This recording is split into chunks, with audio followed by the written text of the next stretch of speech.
Morning. Right, I'm off for a little snowy walk, not going too far, and hopefully won't come across any slippy bits. So I'm going to go head out towards Dorley Pools this morning and back round to home, and I'm going to be answering your questions along the way that you've kindly given me. So let's go.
You.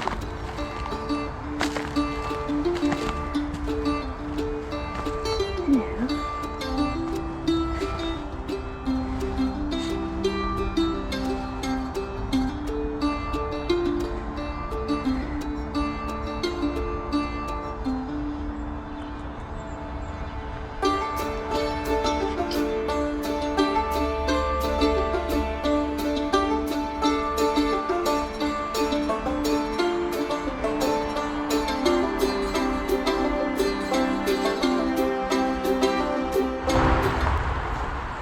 Right, let's kick off with the first question. So this comes from Helen Alderson. Hi Helen, hope you're good. She says, do you walk alone? And she says she's just getting into walking. She's going to attempt the 1,000 miles challenge. And she says, although I don't want to meet people, I'm conscious of the remoteness of some of the paths. That's a good question. So yeah, I do walk alone. Probably 99% of the time I walk alone. To be honest, it doesn't really bother me. I think it bothers other people more than it bothers me. It's a case of, if I didn't go out walking alone, I probably wouldn't go walking at all, as my wife works in care, so the lockdown hasn't bothered her. She's still working full time and doing extra shifts as well, so I have to go out walking alone. But yeah, it doesn't bother me. I quite enjoy it. I enjoy just being on my own, just having time to think. Obviously there's cautions and safety measures that you need to think about if you're going to go out walking alone. So I always let my partner know where I'm going, a rough idea where I'm going. I have a tracker on my Garmin watch that is linked to Strava, and it sends out a beacon, and you can nominate a person who this safety beacon is sent to, and they'll receive a notification that you've started your walk, and then they can go on a link that's sent, and they can look on a map to see where you are. So that's always something to consider, getting an app that can do that. Also, if I'm going somewhere a bit further away from home, I will send a text message to Deb saying, right, I'm off for a walk now, and then I'll send another text message probably to say when I've got there, and then just keep checking in with each other as you go in. So if she can see on that tracker thing that I've possibly stopped for quite a while, she'll send me a text message saying, are you okay? And I'll just reply, yeah, I've just stopped for lunch, or I'm just having a look around a churchyard, something like that. And then send another text message when you finish the walk saying, right, I finished now, I'm just going to be heading for home. So things like that. I would consider perhaps getting a whistle or a personal alarm that you can easily grab if you feel you're in danger in any way. So those are the safety considerations. And then confidence wise, I would just, now's an ideal time because we're in lockdown and we can't travel too far to go and do our walks. Just slowly build your confidence up. You know, go for a little walk on your own and then go a little bit further on your next walk, and then just keep going further and further to build up confidence. I can walk 15 miles or so on my own and it doesn't bother me. So I suppose I'm quite lucky in that aspect. Other things I'm not quite so confident in, but yeah, just slowly build up your mileage on your own. Go a bit further and further outside your comfort zone, and then you'll be quite surprised. You'll have done a 10-mile walk on your own, and that feeling you'll get afterwards is undescribable, really. So it's just a matter of slowly building up your confidence. You'll be fine, and you'll enjoy it, and you'll find you'll have some of your best conversations on your own as well, because there's no one there to answer back. So I hope that's helped. If you want any more advice, just message me, and yeah, I'm always here to answer any questions.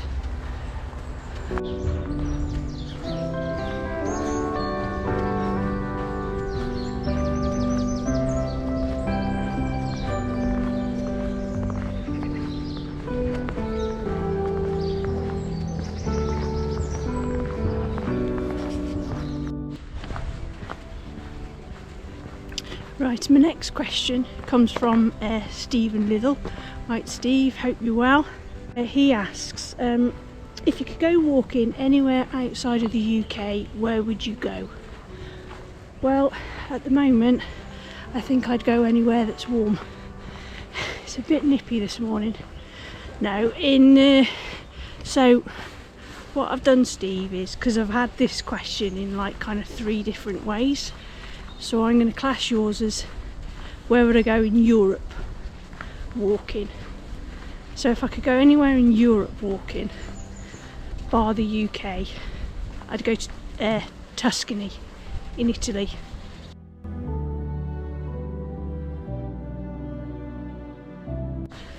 Because it's absolutely gorgeous. I kind of fell in love with the area when I read A Room with a View by E.M. Forster, and if you've ever seen the film, that it's just a beautiful, beautiful region of Italy. So I was lucky enough to go to Florence maybe about 10 years ago.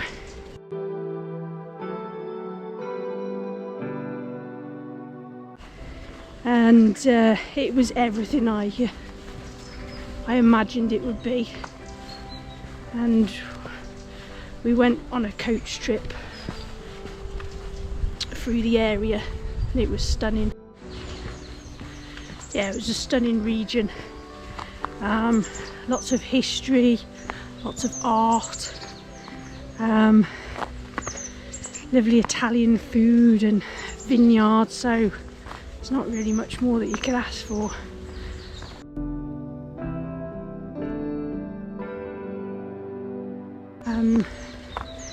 So yeah, I know there's some amazing walks out there, so I'll go for Tuscany on that one, mate.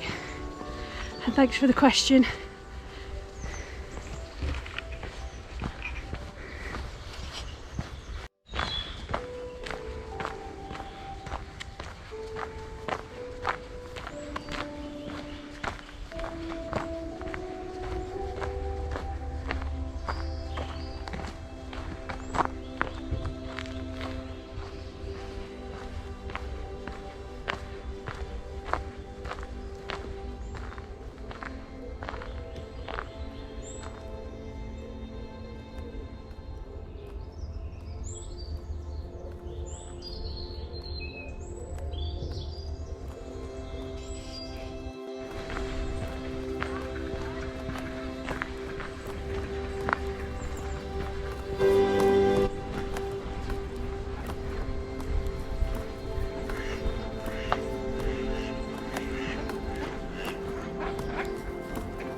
Lovely Linda Miles Cartwright. Hello, hope you're well. I bet it's snowy up by Titterstone Clee. She's asked me who is my favourite historical person. An idol, historical idol of mine is James Dean.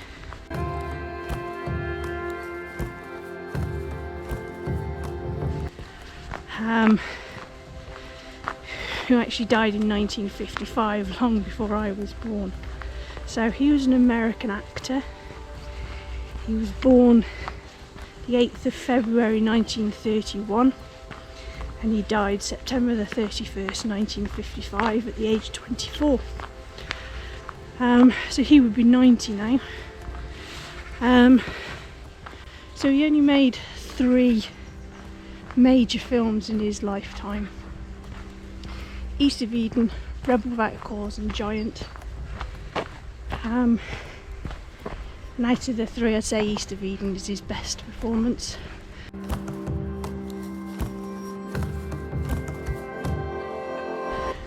But I suppose he's my idol because he was just so damn good looking and he was just ahead of his time. I'll put some pictures up of him if you don't know who he is.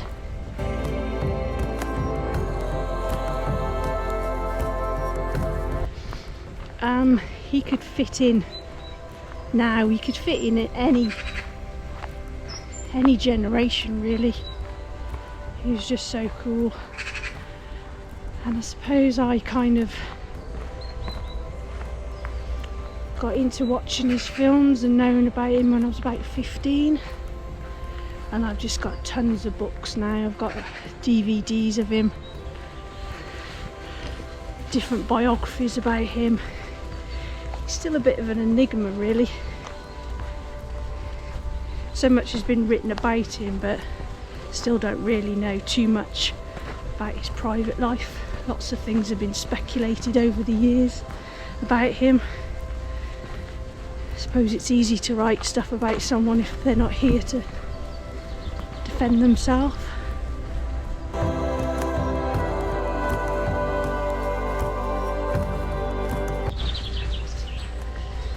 But yeah, when I was a teenager, I had posters of him up on my bedroom wall, pictures of him on my school books, stuff like that.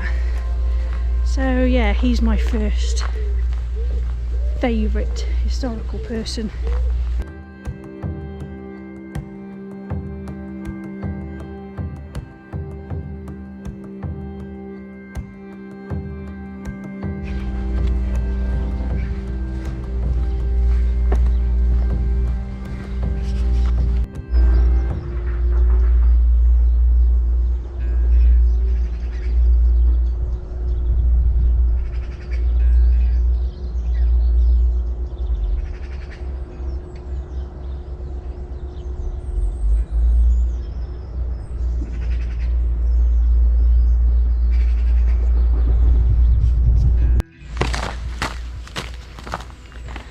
Okay, so probably my favourite historical person is the civil engineer Isambard Kingdom Brunel.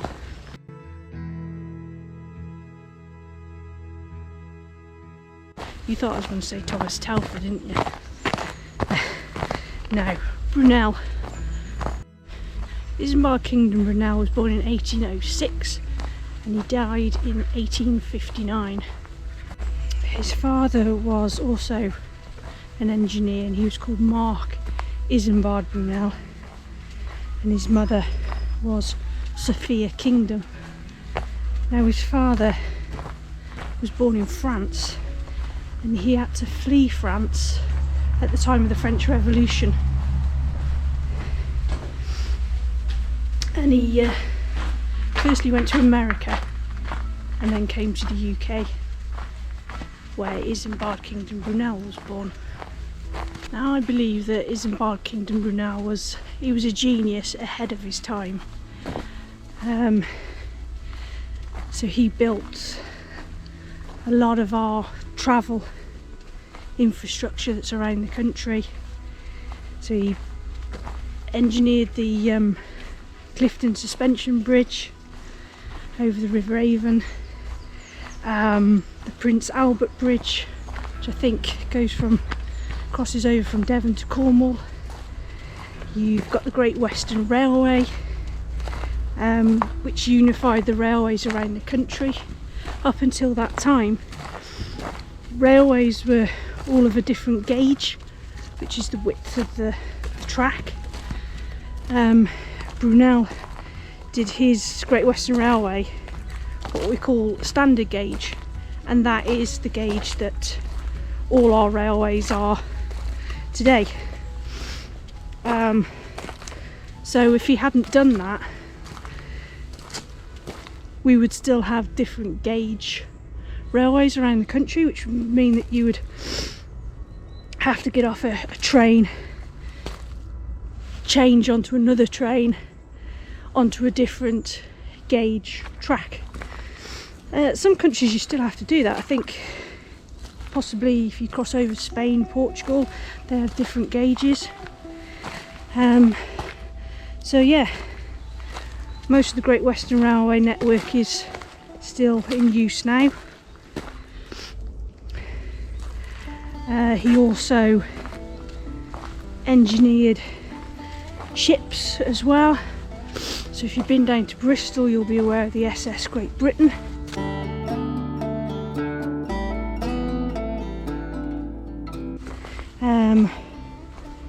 Which was considered possibly the world's first modern ship because it used metal rather than wood. So SS stands for steamship, so it was powered by steam. He also did the Great Western and the Great Eastern.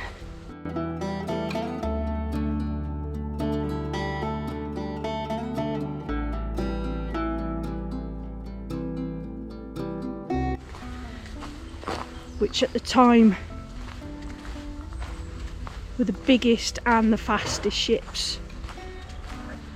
Unfortunately for Brunel, like I said, I believe he was ahead of his time, so his designs were ahead of their time, and as a result they mostly ran over budget or took a lot longer than what was planned. His last ship, the Great Eastern, was designed to travel from London to Sydney non-stop, but it ran into complications, was over budget, and when it finally was launched it was so much over budget, and on the day of the launch, Brunel, who was a heavy smoker, he smoked cigars.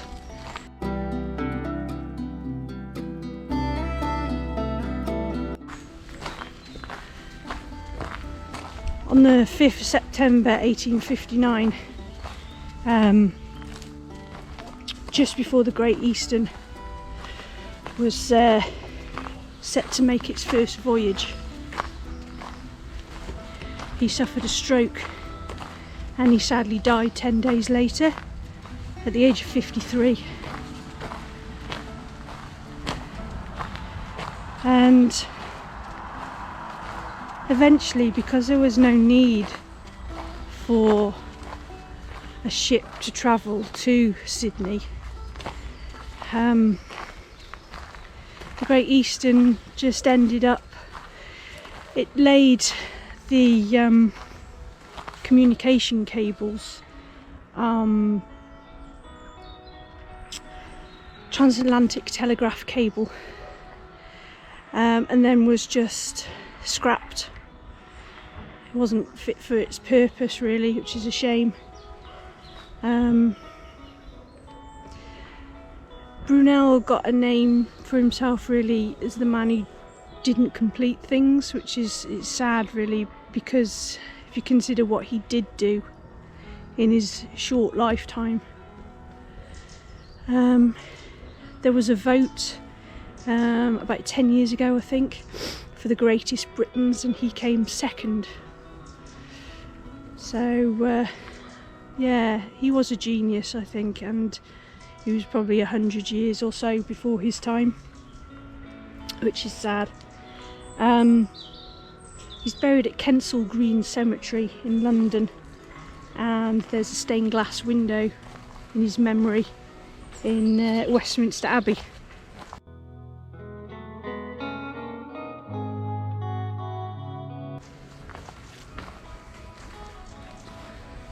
So there. Thank you, Linda, that was a good question.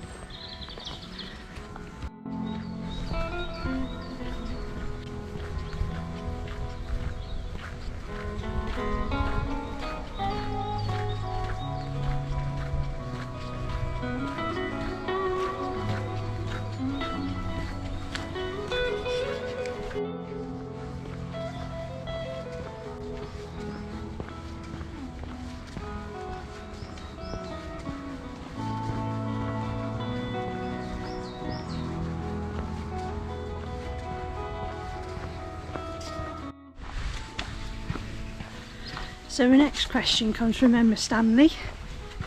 Thank you, Emma, for this question. And she asks, if you could walk anywhere, all expenses paid, where would you go and who would you take on a walk with you and why? So firstly, if I could go anywhere in the world walking, all expenses paid, it's got to be New Zealand.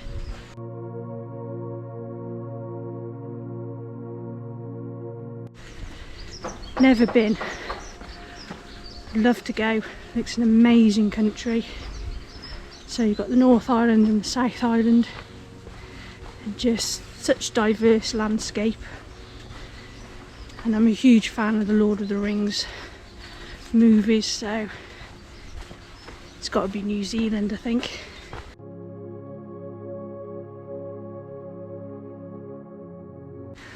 Like they say, you experience 4 seasons in one day there.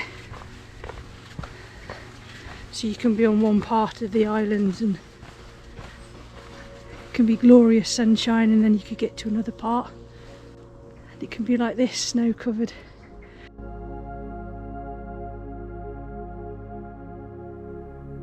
So yeah, it's got to be New Zealand. Who would I take on a walk with me and why? It's got to be my other half, Deb. We get each other, we can have random conversations, we can have silences, and you know, there's no animosity there. We just enjoy the silence and enjoy each other's company. So it would be Deb I'd take, and I'd take her to New Zealand as well, as long as she was paid for, of course. I've got a question now from someone called Deb Lee Willits. Never heard of her. I'm sure she's nice. Anyway, I'm joking. No, she is nice. I do know who she is. So she says, what is my favourite kind of walk And what would be your perfect day out walking? Favourite kind of walk, I suppose, is one where there's lots to see, where it's not just mundane pavement pounding, whether it's lots of nice nature to see or lots of nice scenery, anything that keeps my mind occupied, I suppose. I like taking photographs, so anything that's got lots of photo opportunities. I like city walking, you know, where there's lots of nice architecture and lovely city, like street views and stuff like that. Or I like nature walks as well, out in the country. So I suppose my favourite kind of walk is one where there's lots to see. What would be your perfect day out walking? I suppose a walk where I've seen things that have surprised me, I've seen something new,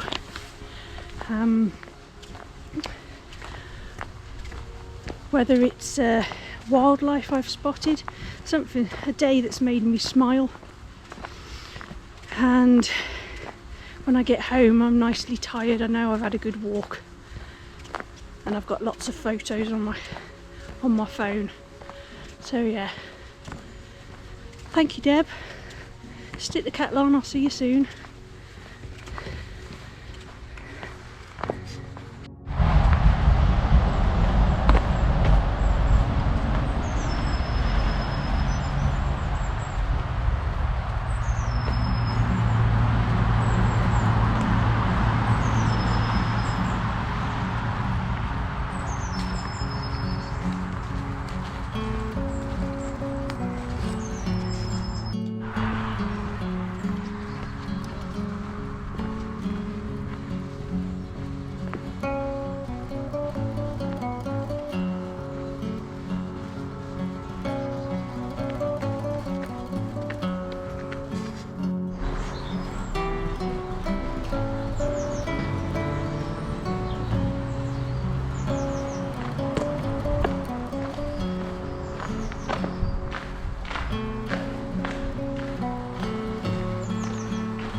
Right, so my last question comes from the wonderful Tea in Valhalla on YouTube. Hi Kerry and Kat, hope you're both well. Thanks for the question. So, they ask, what would be your dream walking location and why? What a fantastic question, thanks guys. So, this one's pretty easy to answer. It would be Machu Picchu in Peru.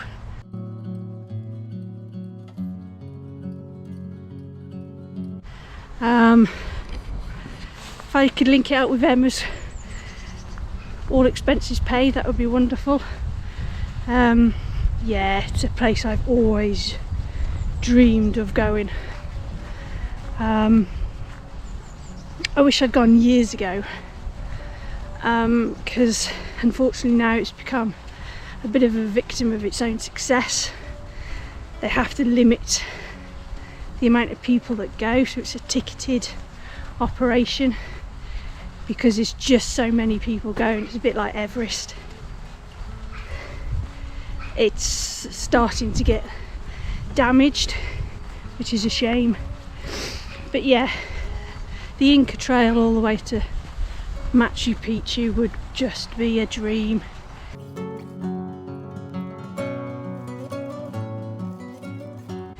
I remember seeing a picture of it many years ago when I was quite young and just thinking, where is that place? It looks amazing. And it was lost for many years.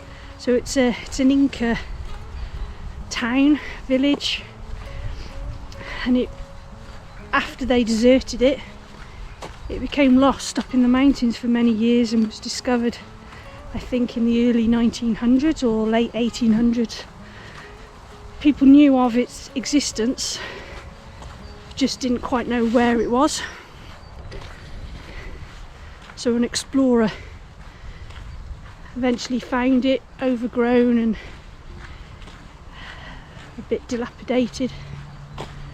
And when I first met Deb, my wife, we got into a conversation and Machu Picchu came up,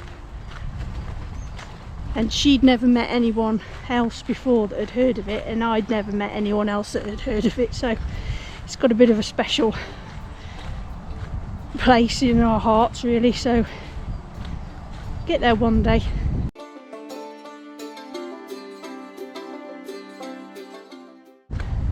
Not sure about eating the guinea pigs though, might have to give that a miss. Might have to become vegetarian while I'm out there. But yeah, definitely Machu Picchu. Thanks guys for that question, and thanks everybody else for sending in questions. It's been quite fun answering them. So if you've got different answers to those questions, I'd like to know what your dream walking locations would be and why, and your favourite historical person.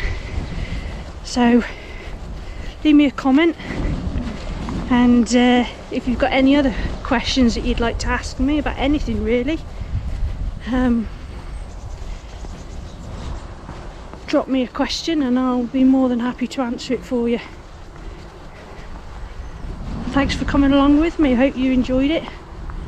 Take care, and I'll see you soon on another walk somewhere. See ya.